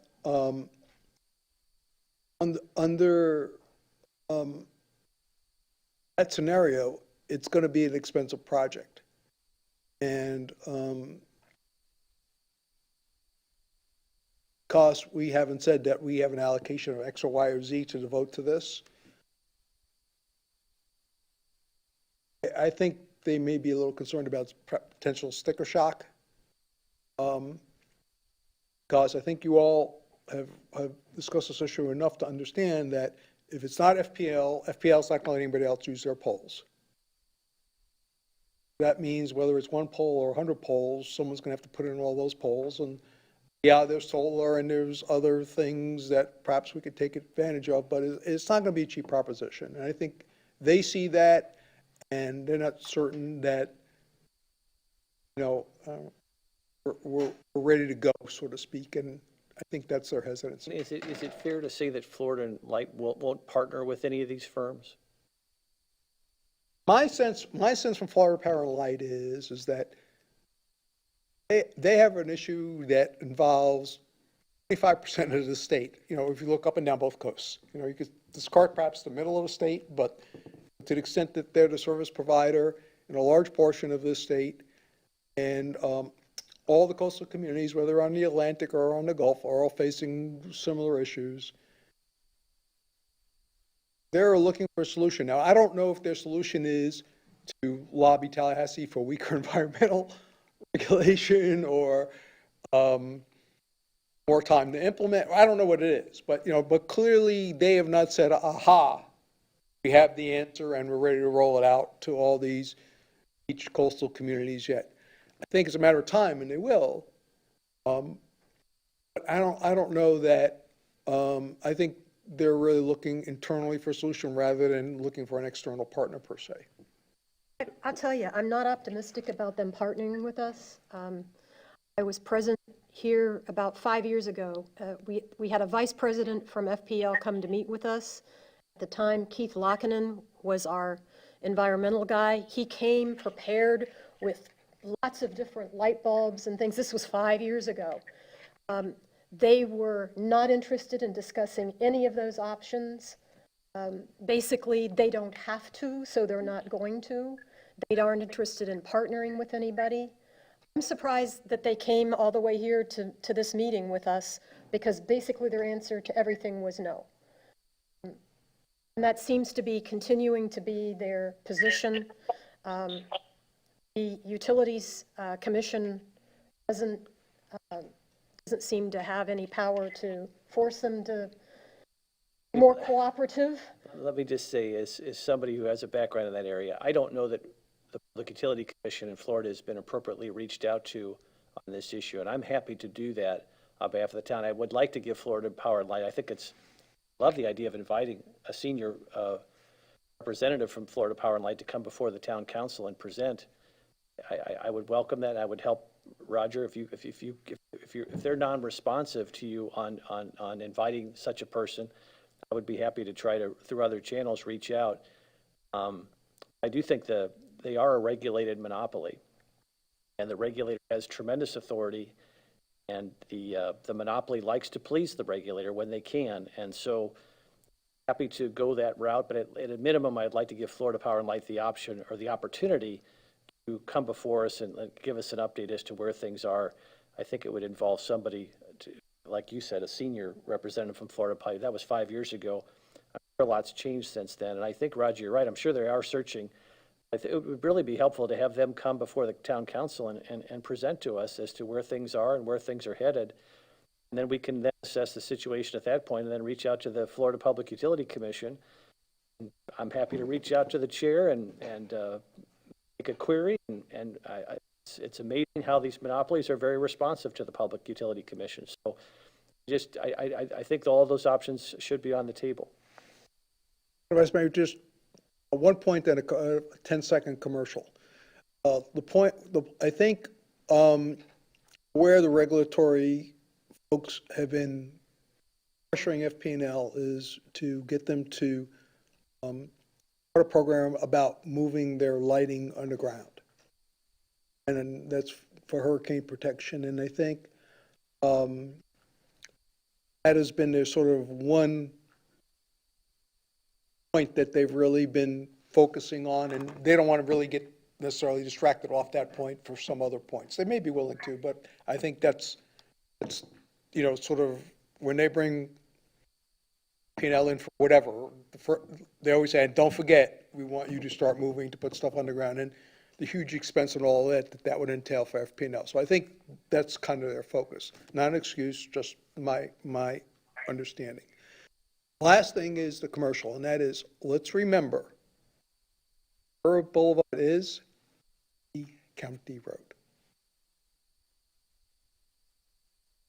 I think too that, and I've had some conversations kind of towards this, is that, I mean, it's kind of disappointing because once we have something there that we have an idea of the price and the scope of this project, we can go out looking for money, including Lee County. It doesn't necessarily mean that our taxpayers have to pay for this entire project. I think, there's maybe ways we can go and try to find funding once we know what it is we're dealing with. And I think that I appreciate what Councilman Adderholt said, that, it would be good to be able to impress upon FP&L that this is a problem they pretty much have, as Roger said, 25% of their businesses, their streetlight business. And we're looking for a solution. We're partnering with them to try to find a solution, something that they can live with the rest of their 25% of the island or the peninsula where they have a problem. And say that to be a team, we're trying to help them figure out a way to make this work within the constraints of the environmental regulations and the DOT regulations for illumination. Going back to my point earlier in the meeting of being clear about doing things, we have an offer on the table for Mr. Adderholt to make contact with the Public Utilities Commission. Well, I'd like to give FPL an opportunity to come and present first. If they refuse that opportunity or don't take it, I think, Roger, if you could reach out to the FPL and encourage them to come before us and give us an update like they did 5 years ago, and then we can assess the sincerity and the completeness of that presentation and then proceed accordingly. I hate to go to the regulator until FPL's been given the opportunity to present, and if they choose not to, then they leave us no choice, but I certainly would encourage them to come here and give us an update first, if that's okay. I'm just absolutely positive they're going to not offer us any options. They are. I think it's helpful. I've never been in a meeting in which I was so frustrated in my entire life as I was at that meeting with FPL. It's helpful for me to make the outreach, if I can say, just last week, Florida Power and Light either refused to come before and update us, or they came and they gave us options that weren't innovative or acceptable. I mean, I can't say 5 years ago they were non-responsive. Understood. I need some help. Understood. Yep. Good point. I would just for the sake, I would agree that to authorize to out to FPNL or the town. I think it's better if Roger reaches out first, and then if they're non-responsive, then we can look at other options. Okay, I'm on board with that, both parts of it. That Roger reaches out, and if that proves not to be fruitful, I'm willing to go ahead and say that Mr. Adderholt is our point person to public utilities. What I will hope to extend do the is- invitation. Is maybe do in fairness, Roger, I'd like to, because you all had mentioned a very good point that, Roger had mentioned that this is a county road, and I'd be happy to reach out to the Public Utility Commission, not just on behalf of Fort Myers Beach, but in conjunction with the county, and I'd be happy to work with them to maybe do a joint letter or a joint inquiry together, so. If we make you our point person, you've got that flexibility as far as I'm concerned. You are the point person on the issue, so. Does anyone have any objection to the fact that we're designating Mr. Adderholt as our point person for this? No objection. And in Thank saying you. that, this is the process. Counselor Hasafraz, Veach, and Allers have a lot more experience with lighting itself, but I know the process, so that's where I can help. I don't profess to be the expert on the lighting itself. I'll yield to others on that. I'm sure you'll be a very fast learner, Mr. Adderholt. You grasp things quickly. If we beat that one to death. The other thing, just a question for you, this came up, Councilman Adderholt, that you were dealing with 5G installation initially on the island. You were talking to people who were putting that in. Have you heard any more about where it is? Nothing recently. I had extensive conversations with the largest 5G provider for Southwest Florida, and that's Verizon. Talked to the head of their government affairs at length. I talked to their attorneys. I talked to their technical staff. And the proposed ordinance, or the ordinance that, and I talked with our town attorney at length about this as well, the proposed ordinance, or I guess the adopted ordinance, was referenced at the council meeting, was deemed unworkable, and it was deemed in a way, it was trying to be diplomatic here, if we were to have passed that particular ordinance, our ability to be on the 5G cutting-edge implementation list, we would have been moved, this was not said directly, but it was certainly indirectly inferred, just from a practical standpoint. Any city or town that had that kind of an ordinance would be moved to the back of the list in terms of 5G implementation. So they were happy to work with us on language. They were happy to work with Roger as the town manager to make sure that whatever they did was in concert with the town and its governing philosophy, but they strongly did not support that particular ordinance, and again, it would have delayed our ability to get 5G here on the island. And again, being an island community with already some internet challenges, I'd hate to see us move to the back of the line with respect to 5G implementation, which quite frankly is really revolutionary on the information front. So we're sort of at an impasse, but I think the impasse actually serves the island well, because it will incent companies like Verizon to come to Fort Myers Beach and to install much quicker than otherwise. Yes, I'd like to add two things to that. Number one, the ordinance was based on another city's ordinance and recommended in the journal from the Florida League of Cities. So the fact that they reacted so strongly to it, I find unfortunate. The ordinance is really quite mild in the restrictions presented, that we just have some say about where they place things. So to have such a strong reaction to the ordinance, again, I find to be a utility monopoly throwing their weight around. They're less of a monopoly than Florida Power and Light, as they're somewhat deregulated. But having said that, your point's well taken. But regardless, they really did find that ordinance be troublesome, and that they would not. It would certainly the areas that had ordinances like that would not be a priority when it comes to rollout. That gave me pause. Gives me pause too. Well, since you're Well, both while we're paused, pausing, I can go on to one more item I have. Okay, can I just speak to that item real quick? Okay, sure. All right, just to make you aware, we're kicked off this thing was sort of the, these little mini cells, and we have not been inundated with requests. I don't think we even had, I think we've had one since that conversation, so that's the good news. So while we're pausing, the good news is now we're getting overwhelmed with requests. I'm sorry to interrupt. Okay, one more thing, I promise this is the last one. Have we had any applications for the crab committee? I don't know. Application for appointment? Because if there is one committee that's kind of really, I think, positioned to involve with any kind of memorial talk, that would be them, but without a quorum. Anybody's interested in it, that might be good to do ask for an appointment, and you can do that at any time, if anybody's listening, not just October.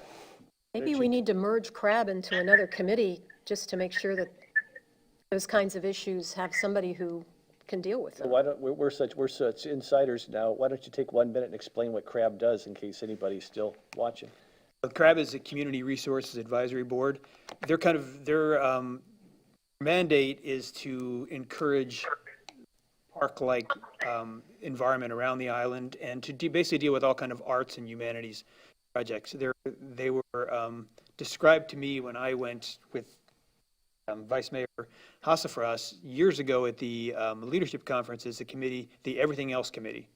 Everything that did not fit into a specific box, and including their mandate for the community part was part of the CRAB committee. So they've been involved with things like beach access improvements, just general kind of arts projects, and they have been very active with the Front Park for. They also put on the leadership conference every other year, which we haven't had for a while. It was a very, very valuable. I think we had one last year. Did we have one I last was year? in the class last year, and it was excellent, I missed seeing about that. excellent. That's where I first met Counselor Veach, I think. I met both of you at a leadership conference, so that's a good sell for a leadership conference. All right, that officially ends mine. Okay, I hesitate to go on to my member items because Roger has left the room. I'm looking to see if there's anything I can bring up that. Actually, I do have one thing that we can start talking about without Roger present. Some time ago, we created a nuisance abatement board, and in spite of the fact that I was not thrilled about it, it is now the will of the council, and I believe that we should make it function as best that we can. We haven't moved forward with making any appointments. I have found someone who will be my appointment, and I wondered whether we'd received any applications.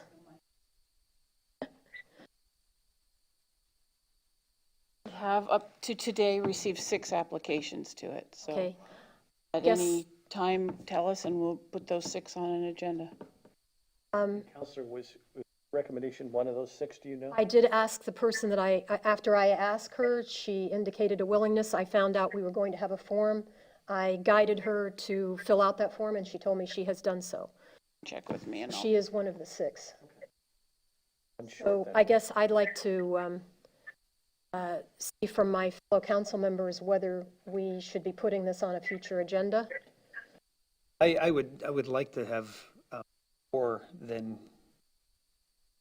applications than we have positions, if possible. Well, I'm guessing that maybe neither of you have sought out a person yet, so that would be 2 more when you do. I have sought out a person, and that person has applied, Okay.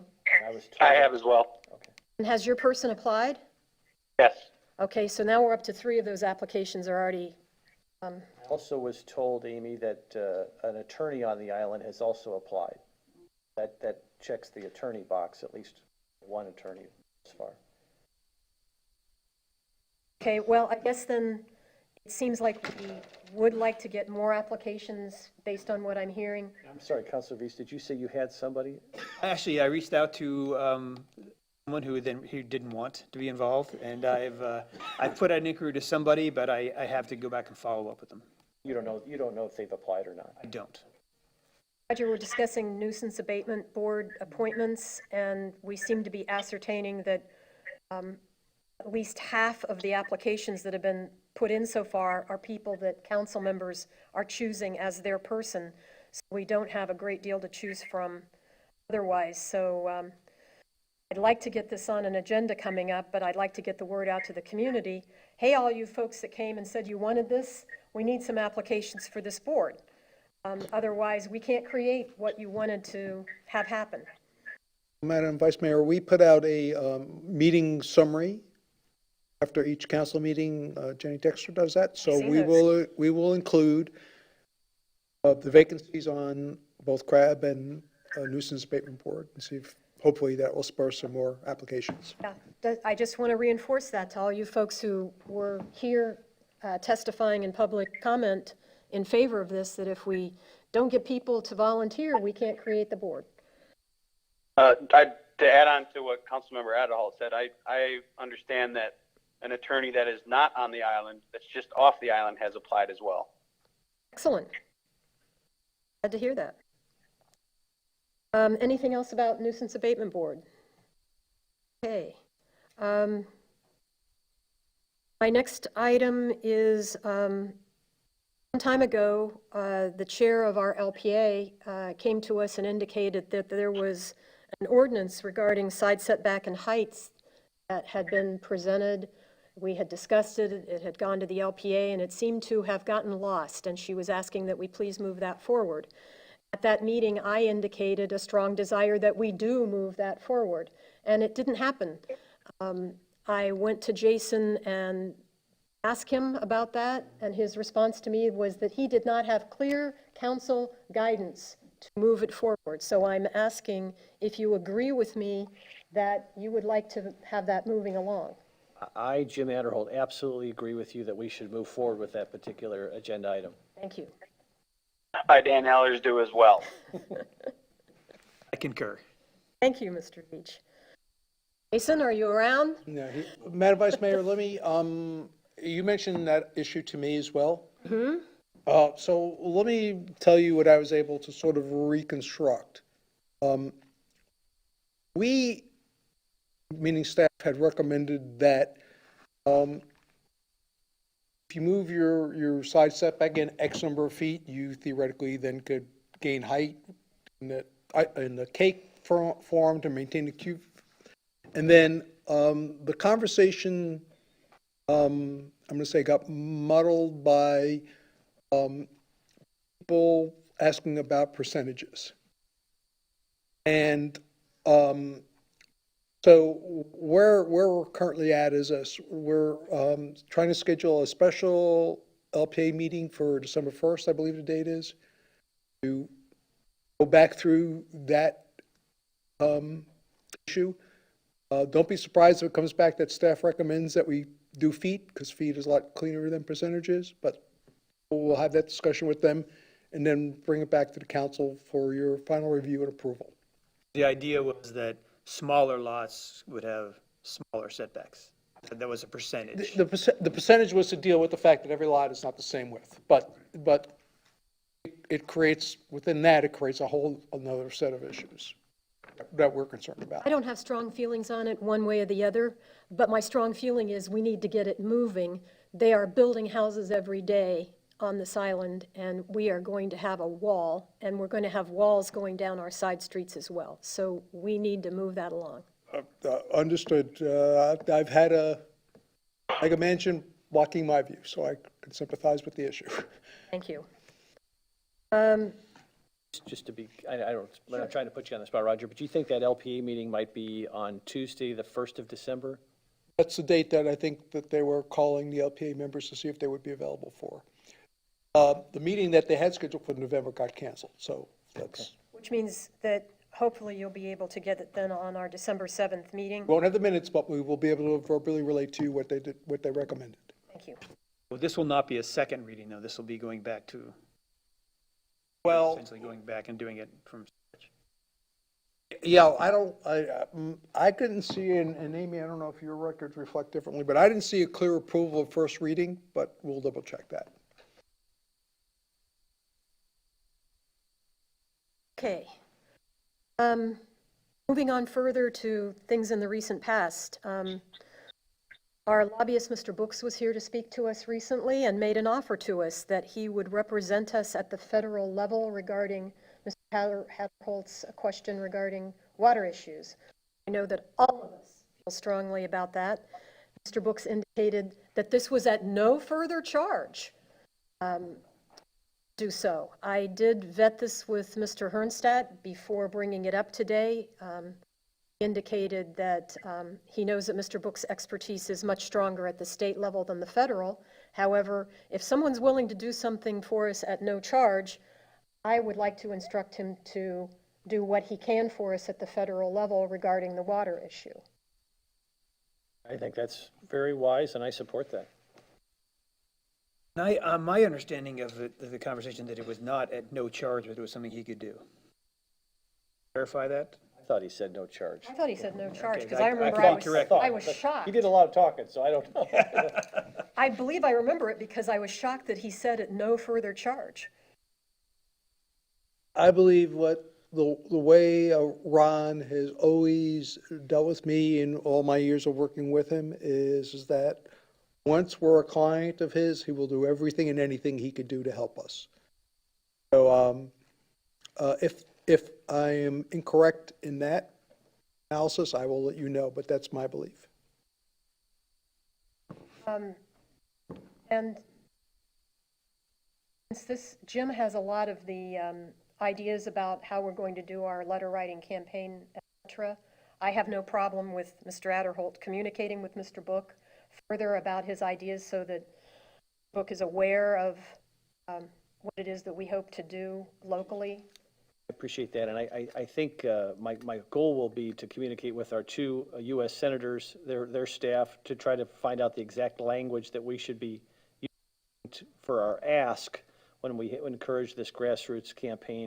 And I'll also, as we progress and get closer into December, early January, I'll begin to, and I'll work with our IO and Roger to begin to put some drafts together, some of these mail pieces. So I want to make sure everybody sees what's going out, is comfortable with it, the layout.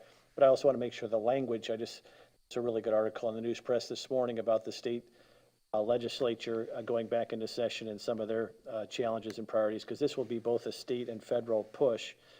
Is it with the COVID fiscal impact for the state of Florida? I think our challenges are equally as great at the state level in terms of this funding for these quality or clean water projects. So I'll make sure everything that goes out or is proposed to going out, and even some potential paid advertising in the newspapers will be vetted by everybody here. But we'll probably get into that as we get closer to the end of December, because I expect most of that to go out in February when most of the snowbirds are here in Fort Myers Beach. I just wanted it clear for the record that I feel we are giving you the authority to do that Appreciate that. communication, because I know our former Mayor Saracita did some communication with the county once, which we had given her permission to do, yet she received a great deal of criticism in the community about that. Appreciate So that, and I I'll want also. it clear for the record that we are. And I'll keep Roger in the loop, and the council in the loop as well, on any contact I have with him. For the record, I concur with. Thank you. And Dan? I do as well. Thank you. Right, and I think if, when we develop the sort of talking points or the specific issues that we would like Mr. Book to communicate to our different representatives, both at the state and federal level, we could share that with him, and then he knows the exact points he wants us to push. Okay. I have no further items at this point, but before we adjourn the meeting, I'd like to wish happy Thanksgiving to our entire staff and our entire community. The brief words I'd like to say is that Thanksgiving is one of my favorite holidays. I believe having a grateful heart is one of the most important aspects of having a mature personality. And if anything, the pandemic has caused me to be more grateful for all of the blessings that I have, and I hope that we all are very grateful for all that we have. Happy Thanksgiving, everybody. And do I have a motion to adjourn? So move. For the record, I concur with the happy Thanksgiving, so we show consensus. I concur as well, definitively. Do we have a second on the adjournment? Sure. Yeah, I'll second. Mr. Veach I'll is the the second. adjournment. We are officially adjourned. And now that we are done with the meeting, Mr. Allers, I want to thank you for your patience. I know it could be